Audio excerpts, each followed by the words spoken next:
everyone, and welcome to my podcast. This is Ann P. of Fiber, Floss, and Fiction. Today is Thursday, October 28th, I think it is. Yeah, October 28th, 2020. So just a few days before Halloween and a few days before November. This year has gone by so crazily, slowly and fast all at the same time, and anyway. I hope you are well in your corner of the world. This is a podcast about my knitting, books and reading, and cross stitch. Kind of our usual 3 topics today, and I'm just gonna jump in and get started.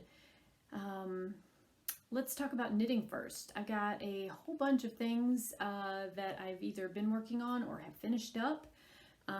I think I mentioned a few podcasts ago that I had joined a group on Ravelry. That's the Harry Potter Knitting and Crochet House Cup, I think is the whole big name of it, but I'll put a link to the group down below.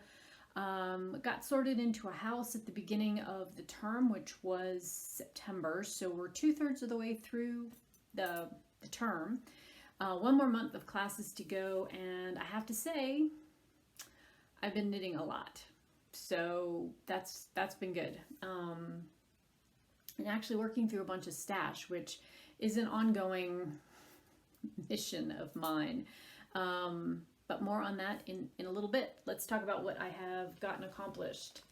I have finished another pair of socks. These are from very, very deep stash. I've had the pattern queued for a long time, and as well as I've had the yarn for a very long time. So these are the Samwise Socks. The designer is Claire Ellen. She actually has an entire collection, 2 entire collections of Lord of the Rings themed socks. So this is from the first collection that contains the Hobbits and Strider and some of the elves, I think Gimli's in there too, but at any rate, as always, I'll put links below to the Ravelry pattern pages. The yarn is the Woolen Rabbit Harmony Sock. Now this is her older base. It is not the base she currently uses, so I think it was the one that had like 400 yards per skein.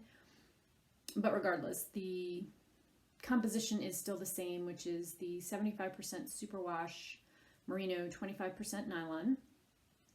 And the colorway is rosemary and thyme. And so I have a finished pair. This is the smaller size of the 2 sizes that Claire gives you in the pattern, and it has a really great twisted stitch pattern that's kind of these almost lily of the valley look to it. It's kind of this drooping fern pattern, and then the back has this really great cable, which is kind of hard to see on the sock blockers, so let me move it over. But it's an XO cable that works its way down the back of the leg onto the heel. So, yeah, definitely nice, warm, and woolly, which I have not had these on yet because I wanted to wait and record my podcast to show to you guys. But last Sunday, a week ago almost, it was in the mid-60s here. And then we had a lot of high wind on Sunday night, and then we got like 10 inches of snow on Monday, and it was in the teens with a 35-mile-an-hour wind. So wool socks are definitely on the menu these days. It's warming back up again because that's a little cold for us in October. We don't usually get snow until mid-December here, and it's a La Nina year, so theoretically we're not even supposed to really get very much snow, but hey, we got some. So everything has had a good drink, and it was really nice to have a couple of days of stormy weather. So anyway, these will go into the sock drawer now that they're finished. Super fun knit, very interesting, just all kinds of stuff going on in them. So the stitch pattern was really fun to work up. And another skein of sock yarn out of deep stash. So win-win. I then started another pair of socks. One of the things that I'm doing in the Harry Potter group is an ordinary wizarding level challenge, which I picked arthromancy. So one of the prompts that you could choose to do to meet that particular owl was 4 pairs of adult size socks that were not plain vanilla. So the Samwise Socks were pair 3. I have through the month of November to get a 4th pair finished, and I have the first of those socks done. These are the Intersections socks. They are available through Lane Magazine's 52 Weeks of Socks book, which is now back in print. I think I had mentioned before that it was out of print and kind of hard to find, but it is now available, and several US retailers have it in stock. If you Google it and you're interested, it's a great book. It's got all kinds of really nice, not too complicated, but interesting patterns in it, and this is one of them. So Intersections is the name of this pattern. I'm knitting these in it's a Cascade Yarns Heritage sock. I think the color is lilac. I have 2 purples from this line, and I always get the color names confused, but I think this is lilac. So it has this great alternating cable stitch just for some fun texture on the foot. The pattern was originally written toe up, and I don't really like toe up socks. I don't like the construction. I rarely get them to fit correctly.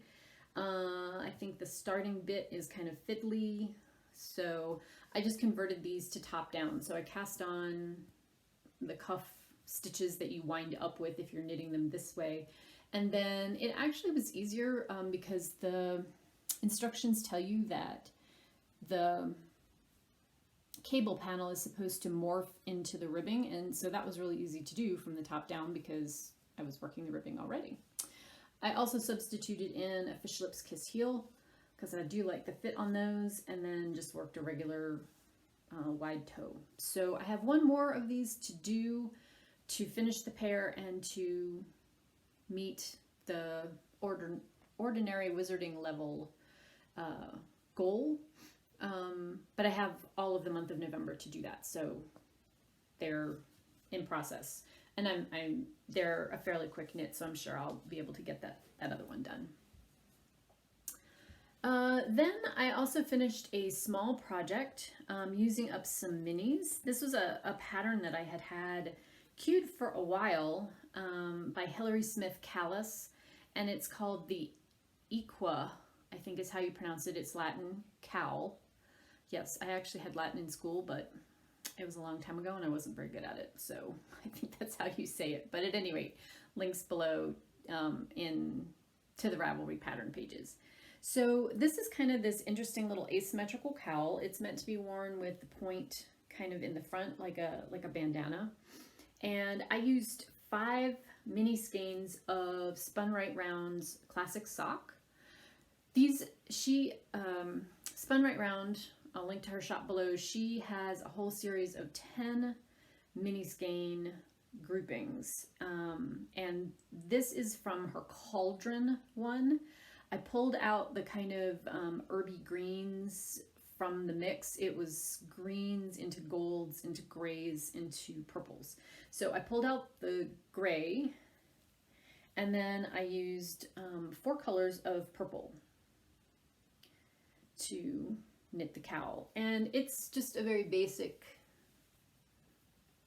you know, like little extra accessory piece that fits like that, but it stays on and it gives you a nice swath of color in the front. So I loved those purples and cannot wait to now have this on. I was again waiting to record before I showed it to you, but a nice way to use up scraps. Any sock yarn weight would do. It's knit back and forth flat, and then you seam it. There's a short seam up the back, but it's super simple. It would even be a good beginner project. You basically have to know how to knit, purl, do an increase and do a decrease, and that's it. and it gives you this cute little accessory, and this used up about 280 yards total. So, I mean, you could knit it with one color as well if you wanted to, but obviously the gradient is kind of fun, so so I opted for that. So more stash out. I will probably knit this one again because I think it's a great, like, just basic. You could do it in any colors. You could do it with, you know, more than 5 colors. You could do it with 1 color. You could do it with 2 colors. Just a great kind of stash buster project. And if you have some minis that you're not sure what to do with, this would be a great use of them. Okay, so then let's move on and talk about my other current obsession. I have found a pattern that has slightly bigger blanket square blocks than the Cozy Memories blanket, and it uses DK weight yarn, so it actually knits up really fast. And I have become obsessed with these little blanket squares, but they're not really squares. They're polygons, and that's the name of the pattern, which is Polygon. Tin Can Knits is the designer, and mine are working out to be about 18 yards of DK weight. You could use sport, you could use fingering, but it definitely knits up faster when you're making a 5-inch across shape than like a 2-inch across shape. So I have a box of little minis. They're 20-yard mini skeins of DK sport to DK weight from a company called Sheep Cheese, which I think is is a company from the Netherlands. And they're all different colors. So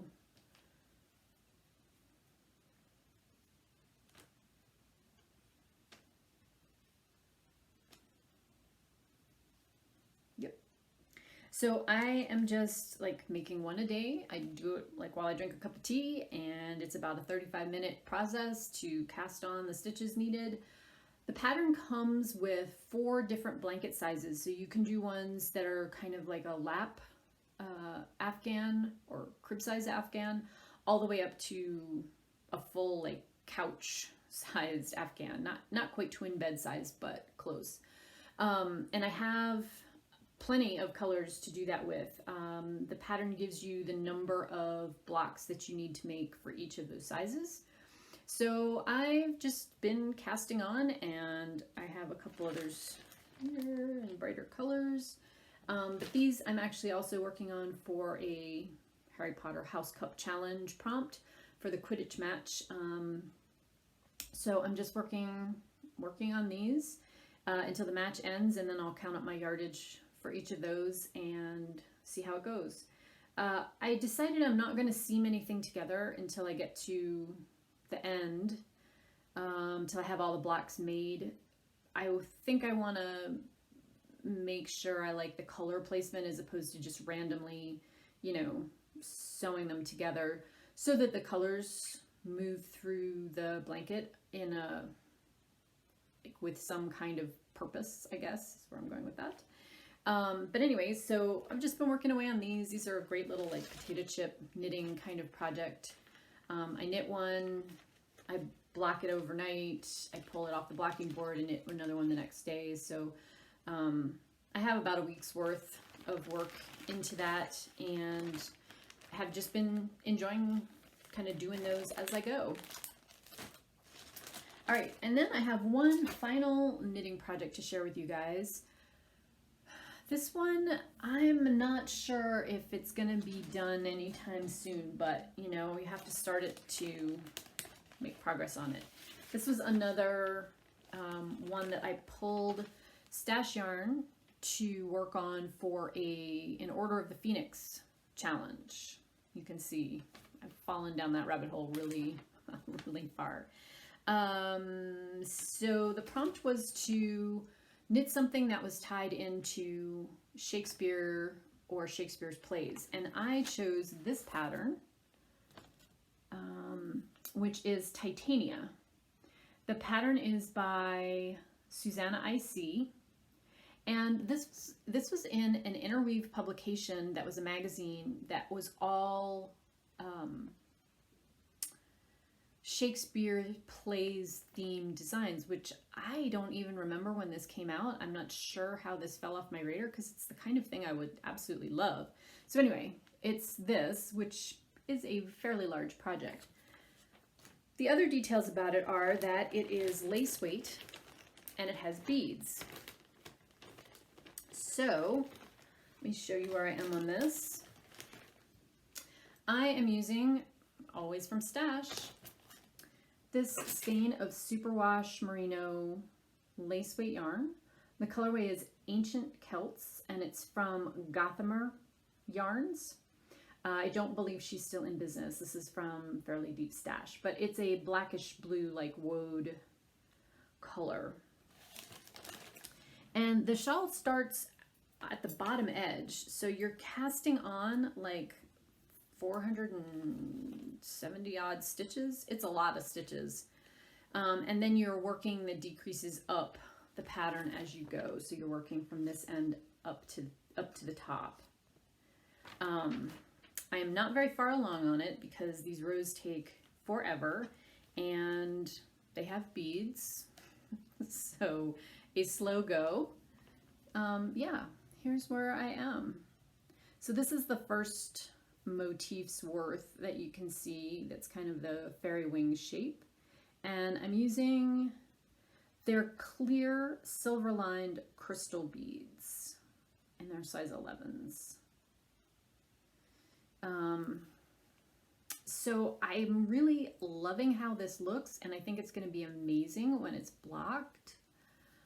The goal is to have it finished by November 24th, I think it is, something like that. I don't think I'm going to get there on this. It's just too big a project, but I will keep chipping away at it. I'd like to at least have it a quarter finished by the time that comes around.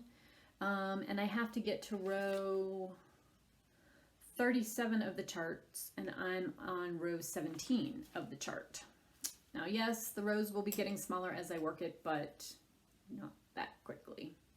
So there is where that is currently. Stay tuned. I think this will be a long-term project, but again, it's getting stuff out of Stash, which makes me very happy. If you follow me on Instagram, you also will note that I have been working on a new design using yarn from my friend Diane at Suburban Stitcher. If you are somebody who likes to knit yoke sweaters, colorwork yoke sweaters, and fingering weight colorwork yoke sweaters, and you would be interested in test knitting for me, please drop me a message in the comment box, or you can grab me on Ravelry as well in my group. I will be in need of some test knitters for that particular pattern. It's not quite ready to go yet, but probably sometime around Thanksgiving here in the United States, I should have it sometime between then and the 1st of December. So if you're interested, please let me know. I think that's going to do me for knitting. Almost 20 minutes in. Okay, let's go on. Let's talk about books and reading.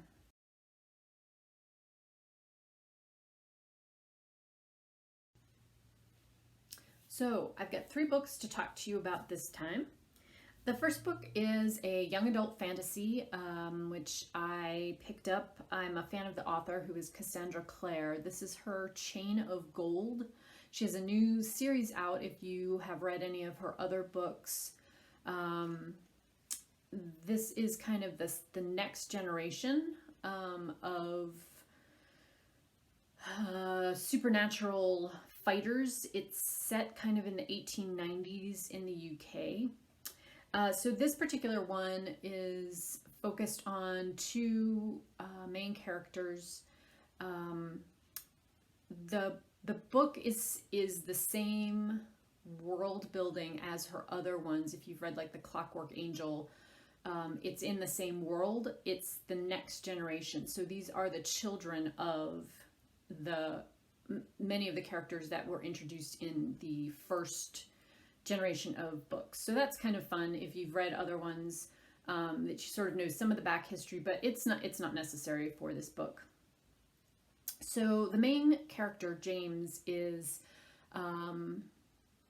in his late teens, and he has been trained to fight demons. His parents were demon fighters, but the back history is that his mother actually has some demon blood, and so James has found that over the years he's often like he can see past the veil of what is the reality and see into this other world that's populated by demons. And the demons occasionally can cross over, and he and his fellow, I guess I'll call them soldiers, are tasked with knowing charms and battle skills to defend the populace against demons.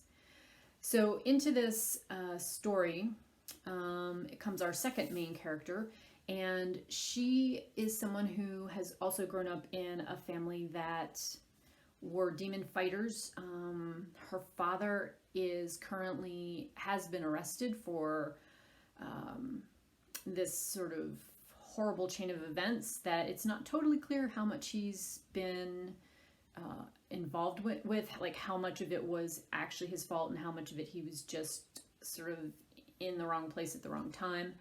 But her goal is to train to become a better demon fighter, and to also try to help figure out what's happened with her father and get him released. And to do this, she's kind of brought into society. She knows James from when the two of them were growing up. Her nickname is Daisy. She successfully saved James's younger sister from a demon attack when they were very young. And Daisy's claim to fame is that she has this powerful sword that her father has given her, and that's what she's been training with. But the family's kind of always been on the move. They've never really been part of the society that has codified the training and is sort of the upper echelon of this demon fighter portion of society. So there's all kinds of fun and creepy stuff going on in this. There are several demon attacks. The young people are trying to figure out how to prevent them and why they're on the increase. And there's this creepy old lady who lives in a kind of haunted house that is somehow influencing James, but we don't really know how she's got power over him. So lots of good adventure, lots of good swashbuckling, good strong female characters, good adventure, like storytelling. If you have read any others of Cassandra Clare's books, this is very much in the same vein of that young adult fantasy feel. I personally enjoy her writing, so if you do too, or you like that genre, you probably will enjoy this book as well. Next up, a book called A Memory of Violets. This is a historical fiction book, and as always, I will link to the Goodreads pages down below so you can find these books if you are interested. I had read another book by this author, I think a couple of years ago, called The Girl Who Came Home, that was about a young woman who was on the Titanic. This is also set, there's two parallel storylines, but they're fairly close in terms of chronology. One is in the late 1870s, the other is in 1911 and 12. And the book focuses on this young woman who is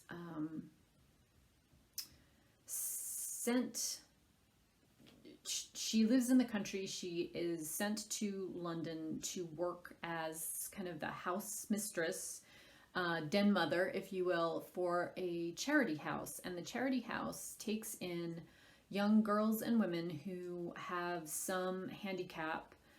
Some of them are blind, some of them have had polio, just various different things, but they have all been flower sellers on the streets of London, and they are taught and trained to make silk flowers, and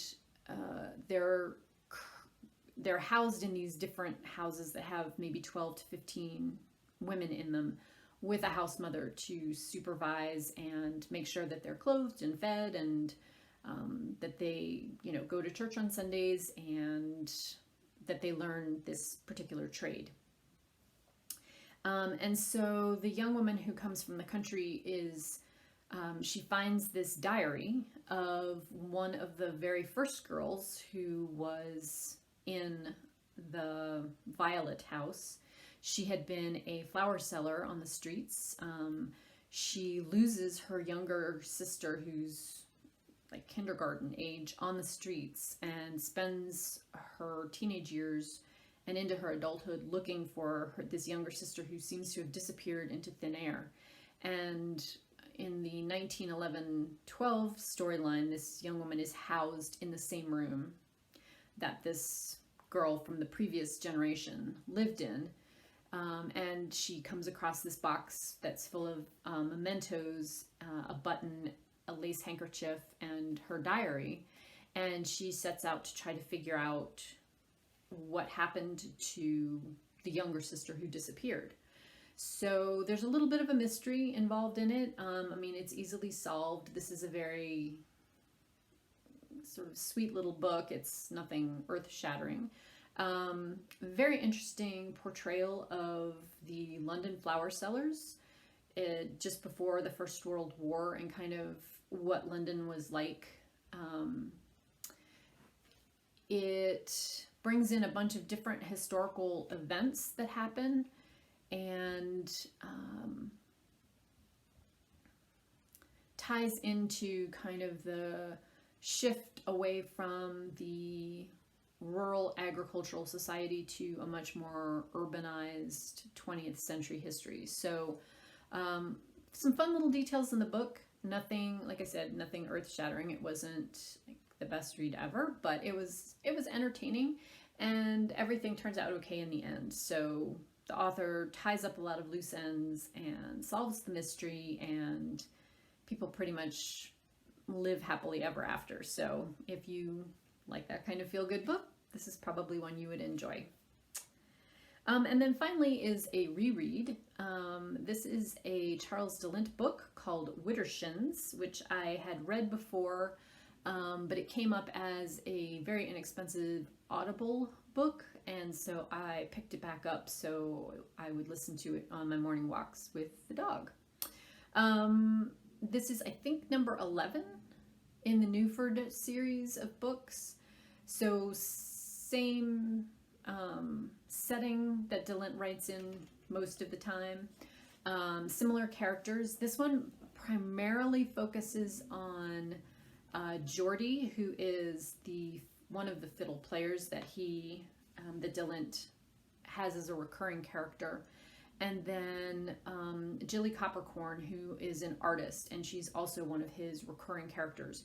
So this book takes place chronologically after the book The Onion Girl, which I've mentioned in previous reviews. This is after her accident, and this is the book in which she has to go back to the other world, but an other world that she's created within her own mind, and set some things in her past to rights in order to progress. So all of the kind of usual Charles DeLint magical realism, things that you would expect, like normal people who happen to get drawn into fairy or have contact with fairy, fairies living among us kind of things. He brings in the mix of Celtic and Gaelic myths and legends, as well as some Native American myths and legends, and kind of his ongoing themed undercurrent of the balance that's necessary between the cities and the green spaces. So you can, as always, read his books out of order. This one I think is helpful if you've read some of his earlier ones, like books 1 through 10. So you are at least introduced to some of the characters, and if you haven't ever read any of Charles DeLint's books and you know the point he is coming from. But one of my favorites, I'm really glad I reread it. For me, it's a very reaffirming kind of book. I think it's a very positive message kind of book. And while nothing in this world or the other world is always easy, sometimes difficulties are more than worth it. So, a good book for our current times, I suspect. At any rate, highly recommend it. I love his writing. Yeah, I'll say a definite yes. And certainly if you enjoy his books but haven't read this one, I would pick that one up and give it a go. I'm currently reading Alice Hoffman's new book called Magic Lessons, which is the prequel to her Practical Magic book. And I'm about halfway through it. It's different than Practical Magic in that it's not contemporary. It's set back in the late 17th century, mid to late 17th century. But it's very Alice Hoffman, and I'm enjoying it greatly. So should have that to report on next time I talk to you guys. So I think that'll do us for books and reading this time. And so let's go on and we'll talk about cross stitch.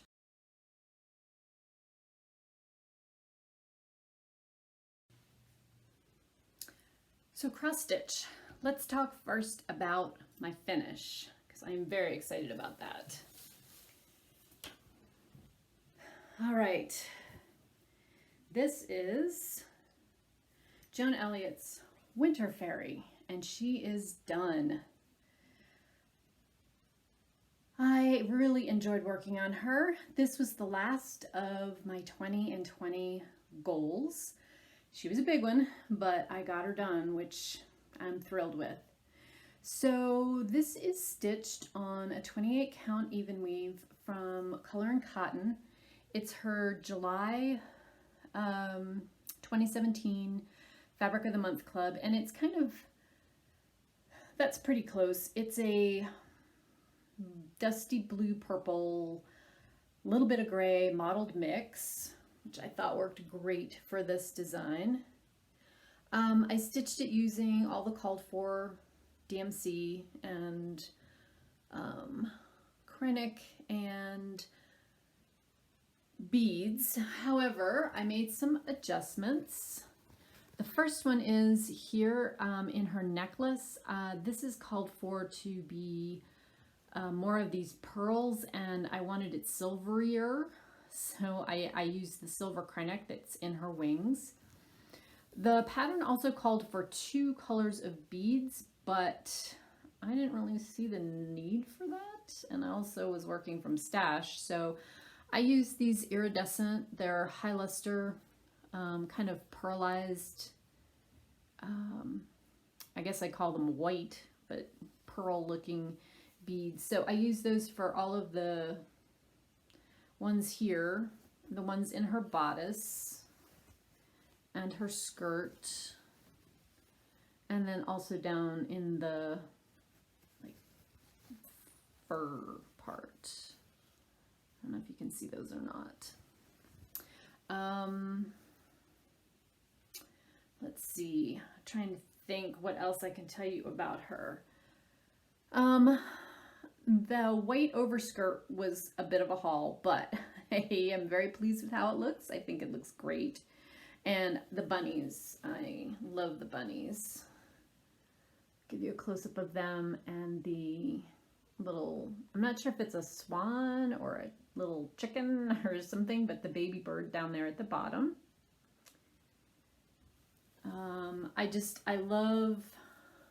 I love her sweet face. I think she's just beautiful.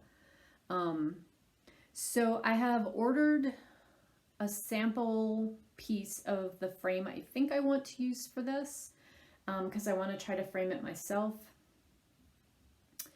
And we'll see, that's supposed to be here sometime this week. So it's kind of a silver and the same kind of pearlized color to it. So I'd like to not have it be massive, if possible. So I'm thinking about going with a slightly heavier frame, but no matte. for it. So, but yeah, she is done. And so with it, this is the last of my Stitch 20 in 20 projects. I love how she came out. I think she's beautiful. I love, love, love all the details, the kind of brocade pattern there in the purple skirt, that's Kryneck, and then loads of beads, which really didn't take that long to do. I thought they were going to be kind of like an all-month project, and it took me less than a week to do all the beading and get it all finished. So I just went ahead and pressed on and got her done. So I'm hoping that I can get the frame ordered and then get her framed so that I have her to enjoy for the winter season. So that is Winter Fairy. Yay. Now let's go on and let's talk about other things I worked on. I also worked on Once Upon a Fairytale, and I got this page finished on it this time. Love this one with the horse, the white horse, and this is the lady holding up her sword, and the gargoyle here.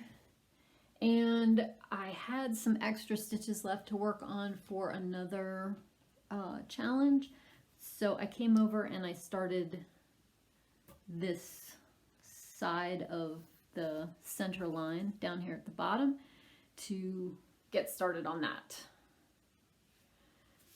And you will see this one out a lot in November. I have it slated for several different challenges. Gotta figure out where to put it. And it is one of the things that it is the thing I have left for my Stitch 20 in 20 in the Full Coverage Fanatics group. I have, I think, 3,700 and some spare change stitches left to go to meet that goal.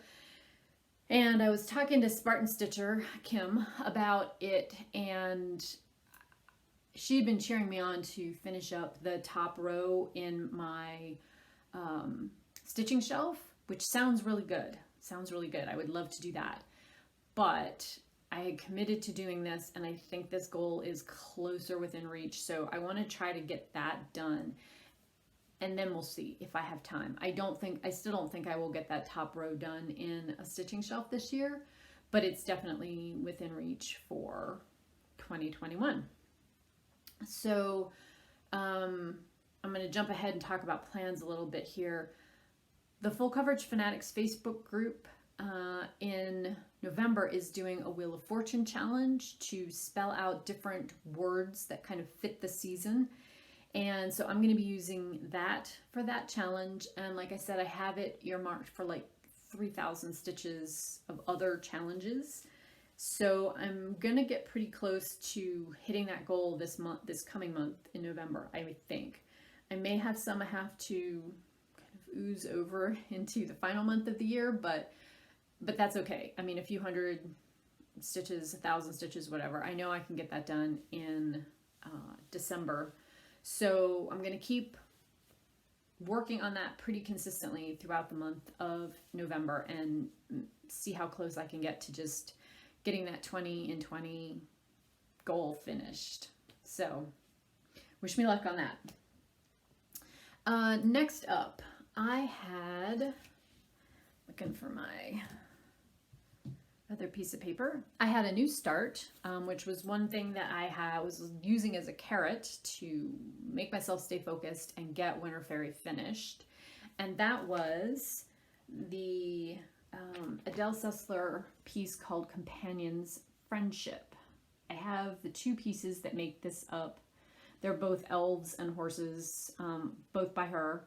But this is the one I wanted to start. Now it's mostly full coverage, but not technically full coverage because the white space around it here that's uneven is not stitched. So it's still kind of full coverage, but it's not something I would use for the Full Coverage Fanatics group because it doesn't fit the criteria over there. but that's okay. I'm happy to work on it anyway because I love the artwork. And so I got started on it, and here is where I am. Let's see if I can put that behind it. As you notice, this is a monochromatic piece, or mini colors. I think there's 23 colors in it. Most of them are grays, and so I got a lot done on this piece while it was out for its, I mean, this is all I've worked on it, and it's got, I think, almost 2,500 stitches already into it. So I'm stitching this on a 25 count even weave from Witchelt. This is, I think the color is called Moss Green, and I wanted something that was not gray because I was worried that the grays wouldn't show up very well if I went with gray, even though that was kind of my first thought.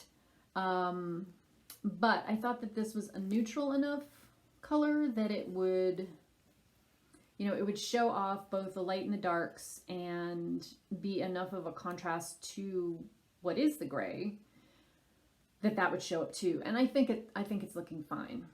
So this is page 1, which is this corner up here. So it's just background really with the leaf and the vine and the tree branches. So nothing too exciting, but I did get started on it. I'm not sure when this will come out again. It's not slated for anything left this year, but who knows?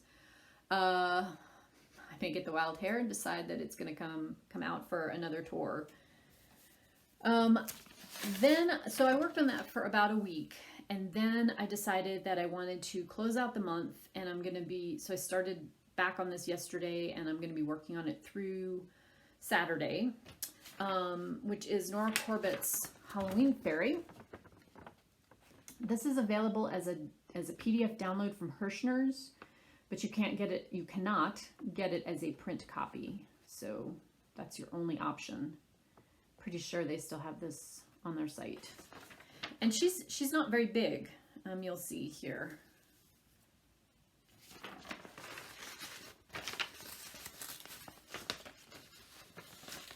So this is where I am on her currently. And this is basically the halfway point on her. And to be honest, there's not that much stitching left to do. There's a few things in the owl, but the bulk of this is either Kreinik or beads.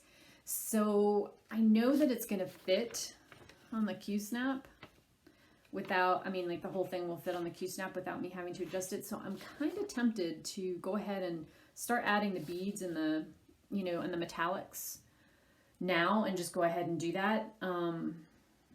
And then finish up the second half, at some point.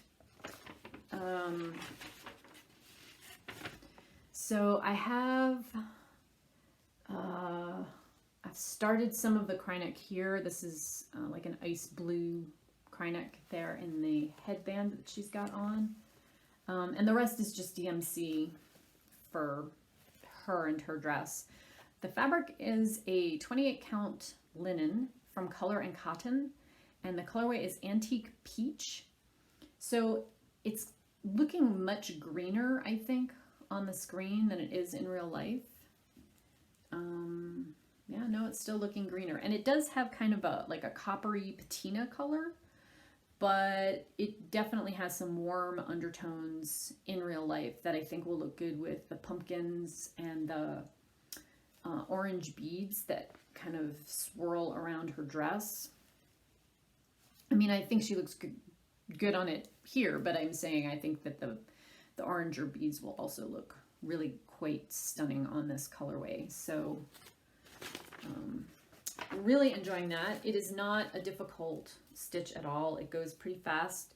There's one blended color of floss in the hair, and I think that's it. So yeah, it's a 2-page pattern. It's pretty small by other Mirabilia Nora Corbett type standards. So yeah, I'm zooming along on it. I'm really enjoying it. So that'll be out today, which is Thursday. So Thursday, Friday, and Saturday, I'll have 3 more days to stitch on her and see how far I get. So I'll have that to show you next time. Coming up in plans, I have plans in November. We talked about full coverage fanatics, which is going to kind of be my focus for the things I stitch on in November.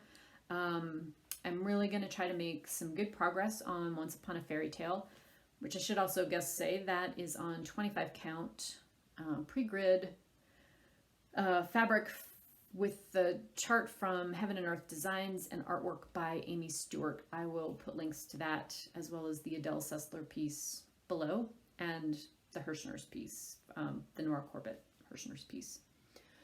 So I'm planning on spending a fair amount of time on full coverage in November. I have another full coverage piece that I want to start in November. It's another Adele Sessler piece. It's her Beloved. It's another monochrome piece, but it is full coverage, so that one would qualify. We'll see how I go. I need to have my priority obviously be to work on Fairytale so that I can try to hit my 20 and 20 goal. But if I have time, I will start Beloved in November. If I don't, then I will push that over to December. And I have one other start, which is Anniversaries of the Heart. I want to start the first block of that here in 2020 and have that as a whip for 2021. I know that lots of folks are doing the No New Starts 2021, which I'm not officially doing, but I am looking really hard at what I've got currently on the go and what I'm thinking about starting. And I have to say that I don't think I'm going to be starting very much next year, to be honest. I have a few things that are on the maybe list, but I would probably just start them kind of as and when I feel like it. So currently I have 13 non-full coverage pieces, and as we stand today, I have 6 full coverage pieces. So that's not a ton. I mean, I know lots of people have more than 19 whips. I am thinking though that I would like to really try to even whittle the number of non-full coverage pieces down even further next year. Everything I've got, with the exception of Anniversaries, because I am going to do those as individual blocks, and the ABC, Brenda Gervais ABC sampler, they're also little ones. Those are the only things I have that are small. Everything else is a pretty good sized piece. More Joan Elliott, and I've got my Desert Mandala, Huckleberry Farm, my Teresa Wensler, the Pilgrim.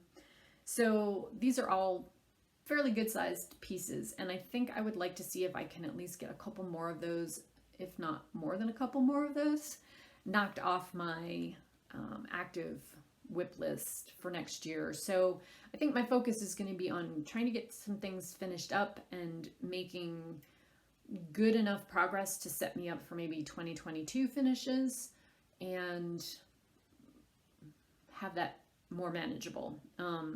It's not stressing me out, but at the same time, I do think I just would be happier with a few other things. I think next year is going to wind up being a fair amount of full coverage. We've got a lot of really fun stitch-alongs planned for the Full Coverage Fanatics group. Again, I'll link to the Facebook group below if you are not a member but would like to join. We've planned a lot of stuff, and I think that I would like to put my focus towards making some good progress on that. Kim always continues to be a source of wonder to me, how productive she is. Not that I'm like have to keep up with her, because that's not ever going to happen, but I would like to be able to see more progress on things. It's been really great this past year to see how much progress I've gotten, let's say, on a stitching shelf. I've made more progress on that in the last 10 months than I had in the previous 2 years on it. So I feel like that's headed in the right direction. And I think that's kind of where I want to continue to focus. So stay tuned on more specifics. My plan is to try to do a whip parade in December to kind of close out the year and show y'all where I am on everything. And then that'll be like my starting point to kick off 2021. It's been a long, strange year for sure. All right, so I think that's it for me today. Done with the rambling, and hopefully you have enjoyed spending some time with me. I certainly have enjoyed having you along for the ride. As always, I enjoy your likes and comments and thumbs ups and interactions on YouTube. I'm always happy to answer questions or, you know, just chit chat in the comments. So please feel free to leave those as you see fit. I will be back to talk to you once November shows up. I hope everybody has a good last couple of days here in October and a good start to your November wherever you are in the world. If you haven't voted, please go and do that. It's so important to exercise your civic right to do that here in the United States. And you have a few more days to go get your vote in, have it count for something. And until next time I talk to you all, please stay safe, be well. I know there's lots of pockets of weird COVID stuff happening out in the world, and I hope that they are not affecting you or your family. So do all the smart things, wash your hands, wear your mask, avoid large crowds, all that good stuff. So until next time I talk to you all, stay safe, be well, happy crafting.